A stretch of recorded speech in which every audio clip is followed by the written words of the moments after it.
Welcome to Shriji food. આજે આપણે બનાવીશું ગુજરાતી ખાટી મીઠી દાળ. ગુજરાતી દાળ બહુ બધી અલગ અલગ ખટાશ યુઝ કરીને અલગ અલગ રીતે બનતી હોય છે.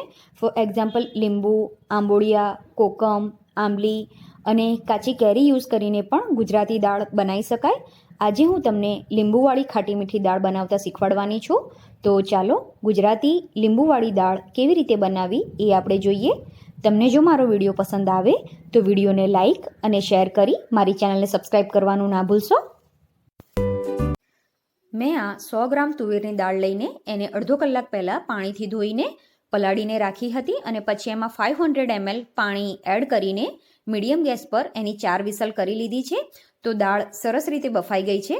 તો હવે એને ઝરણીથી કે હેન્ડ બ્લેન્ડરથી આપણે બ્લેન્ડ કરી લઈશું. તો હું એને બ્લેન્ડ કરીને એક વાસણમાં લઈ લઉં. હવે કુકરમાં 2 ટેબલસ્પૂન જેટલું પાણી એડ કરીને એ પાણી આમાં મિક્સ કરી દેવાનું છે. મેં સૂકી મેથી પણ આમાં એડ કરી દીધી છે. હવે એમાં 60 ગ્રામ ગોળ એડ કરીશું. હવે એમાં લીલું સમારેલું મરચું, ટામેટું, સિંગદાણા અને લીમડો એડ કરવાનો છે.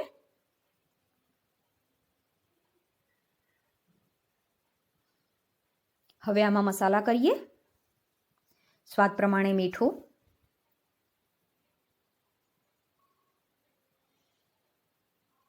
હાફ ટેબલ સ્પૂન ધાણા જીરું, 1 ટીસ્પૂન હળદર અને હાફ ટેબલ સ્પૂન લાલ મરચું એડ કરીને આ બધાને આપણે મિક્સ કરી લઈશું અને દાળને મીડિયમ ગેસ ઉપર હવે ઉકળવા દઈશું.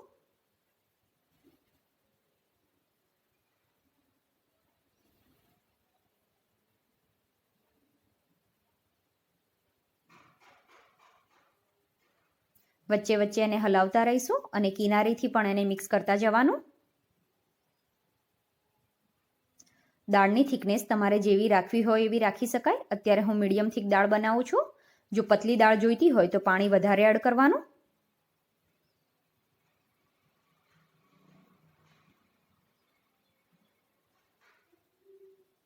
મેં દાળને 15 મિનિટ માટે બોઇલ કરી લીધી છે. તો હવે ગેસ બંધ કરી દઈશું કેમ કે દાળ ઠંડી થશે એટલે હજુ થોડી થીક થાય.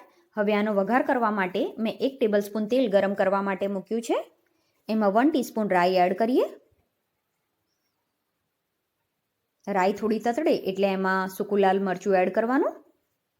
ચપટી જીરું ઓપ્શનલ છે પણ ટેસ્ટ સારો લાગે છે એટલે હું એડ કરું છું. ચપટી હળદર. હવે ગેસ બંધ કરીને એમાં હાફ ટીસ્પૂન હિંગ એડ કરવાની અને વઘાર જેવો આપણે દાળમાં એડ કરીએ એવું તરત એને ઢાંકી દેવાનું જેથી વઘારની સ્મેલ દાળમાં ખૂબ જ સરસ બેસી જાય.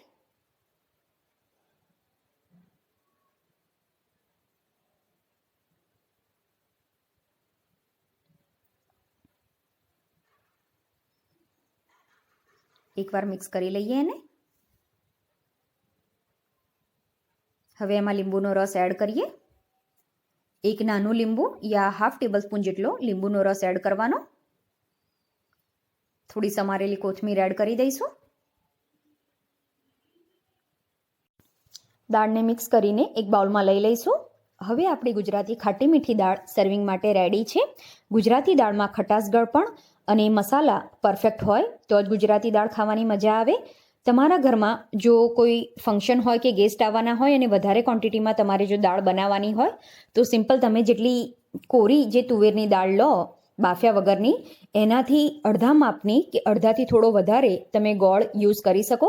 અત્યારે આપણે 100 ગ્રામ દાળ લીધી છે તો એની સામે આપણે 60 ગ્રામ ગોળ લીધો. એ જ રીતે તમે 50થી 60 ગ્રામનું ગોળનું માપ રાખીને તમે એ પ્રમાણે ગળ પણ એડ કરી શકો. આઈ હોપ તમને મારો આજનો વિડીયો પસંદ આવ્યો હશે. આવા જ બીજા વિડીયો શીખવા મારી ચેનલને સબસ્ક્રાઈબ કરવાનું ના ભૂલશો.